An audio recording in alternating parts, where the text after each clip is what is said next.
বৰষুণৰ বতৰ যদিও যাবলৈ ওলাইছোঁ বৰপেটা ডিষ্ট্ৰিক্ট লাইব্ৰেৰীলৈ, কিয়নো ডিষ্ট্ৰিক্ট লাইব্ৰেৰী প্ৰেক্ষাগৃহত অনুষ্ঠিত হ'ব সম্পূৰ্ণতা অভিযান অনুষ্ঠান আৰু এই অনুষ্ঠানত উপস্থিত থাকিব মাননীয় শিক্ষামন্ত্ৰী ৰণোজ পেগু ডাঙৰীয়া।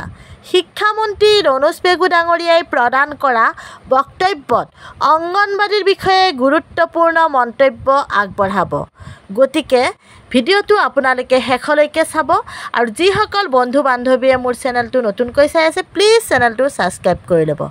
আহকচোন শুনো মন্ত্ৰী ডাঙৰীয়াই অংগনবাড়ীৰ বিষয়ে কি মন্তব্য কৰে।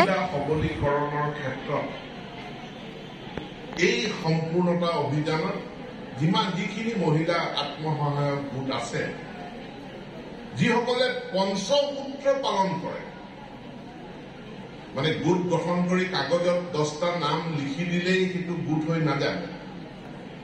গোট হবৰ কাৰণে পঞ্চসূত্ৰ পালন কৰিব লাগিব।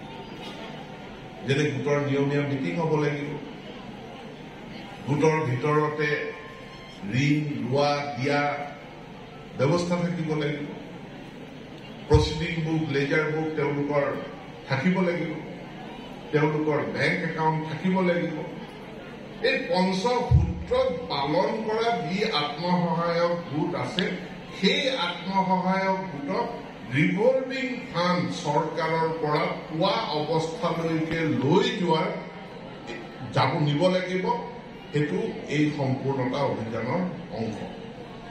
এই 6টা বিষয়ক আমি মিছন মোডত অভিযান ৰূপে কাম কৰি বৰপেটা জিলাখনে যোৱা সময়খিনিত ইয়াক আমি এতিয়া কওঁ এছপিৰেশ্যনেল ডিষ্ট্ৰিক্ট। এছপিৰেশ্যন মানে কি? আকাংক্ষা, মানে ইচ্ছা।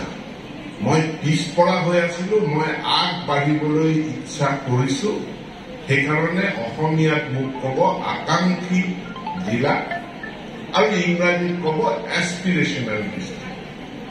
আৰু ভাৰত চৰকাৰৰ নীতি আয়োগৰ অধীনত বহু কোটি টকা খৰচ কৰি বৰপেটা জিলাখনক উন্নয়নৰ দিশত আগুৱাই নিবলৈ চেষ্টা কৰা হৈছে। আৰু বৰপেটা জিলাত যোৱা সময়খিনিত বহুত ভাল কাম হৈছে। ইয়াত শিশুৰ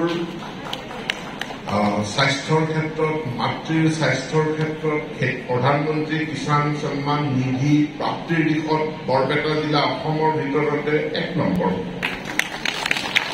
প্ৰায় 95,000 খেতিয়কে বৰপেটা জিলাত প্ৰধানমন্ত্ৰী সন্মান নিধিৰ ধন তেওঁলোকে লাভ কৰিছে। এতিয়া বৰপেটা এখন এছপিৰেশ্যনেল ডিষ্ট্ৰিক্ট হিচাপে বহুদূৰ আগুৱাই গৈছে আৰু প্ৰধানমন্ত্ৰী মোদীয়ে এই এছপিৰেশ্যনেল ডিষ্ট্ৰিক্ট বা আকাংক্ষী জিলা আঁচনিখনৰ লগত এতিয়া সংযুক্ত কৰি দিছে যে আকাংক্ষী ব্লক জিলাখনটো আগবাঢ়িছে, কিন্তু জিলাখনৰ ভিতৰত কোনোবা ব্লক বেছি পিছ পৰি আছে নেকি? কৈছে হয়, মাণ্ডিয়া ব্লক বেছি পিছ পৰি আছে। গতিকে জিলাখনলৈ অহা পুঁজিৰ ভাগ, উন্নয়নৰ ভাগ এতিয়া আমি মাণ্ডিয়া ব্লকত বেছিকে দিম, যাতে মাণ্ডিয়া আগবাঢ়ি যাব পাৰে, মাণ্ডিয়া সমানে সমানে অন্য ব্লকৰ সমানে সমানে আগবাঢ়িব পাৰে। তাৰ কাৰণে এই সম্পূৰ্ণতা অভিযানটো আজি ইয়াত আৰম্ভ কৰা হৈছে। আৰু এই সম্পূৰ্ণতা অভিযানত মই সকলোকে সহায় সহযোগিতা কৰিবৰ কাৰণে মই আহ্বান জনাইছো। বিশেষকৈ আমাৰ যিসকল আশা কৰ্মী আছে, আমাৰ যিসকল অংগনবাদী কৰ্মী আছে, মাজতে অংগনবাদী কৰ্মীয়ে আন্দোলন কৰিলে,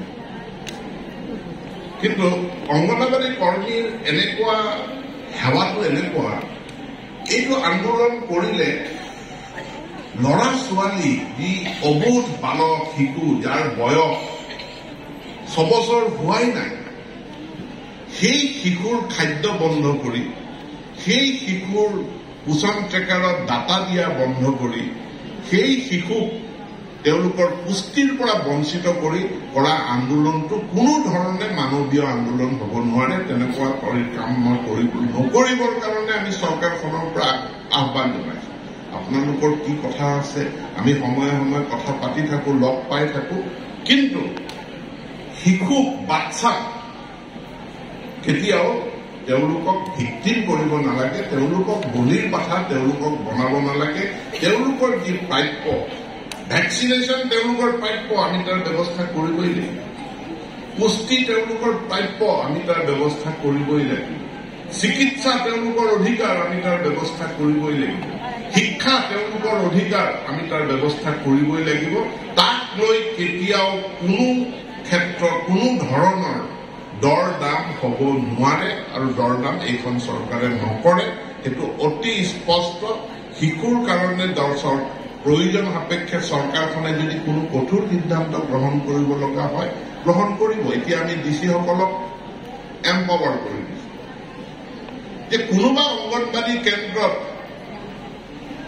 যদি অংগনবাদী কৰ্মীগৰাকী অনুপস্থিত, আজি 3 দিন আগত সিদ্ধান্ত হৈছে, এতিয়া ডিচিক এম্পাৱাৰ অধিকাৰ দিয়া হৈছে, ডিচিয়ে নতুন অংগনবাদী কৰ্মী নিযুক্তি কৰি দিব। কোনোবা অংগনবাদী কৰ্মী যদি অনুপস্থিত ডিউটিত, ডিচিয়ে লগে লগে বেলেগ এগৰাকীক নিযুক্তি দিয়াৰ অধিকাৰ আমি ডিচিক দি দিছো। কাৰণ অংগনবাদী কৰ্মীৰ অনুপস্থিতিৰ কাৰণে মোৰ বাচ্চা খাদ্যৰ পৰা বঞ্চিত হৈ থাকিব, চিকিৎসাৰ পৰা বঞ্চিত হৈ থাকিব, সেইখন এখন চৰকাৰে কলাৰে নকৰে। ইয়াত বেছি কথা কৈ লাভেই আলোচনাও ডাইৰেক্ট ডিচিয়ে নতুন অংগনবাদী কৰ্মী বা সহায়িকাক নিযুক্তি দি দিব। আপোনালোকৰ শুনি বেয়া লাগিছে, উপায়টো নাই।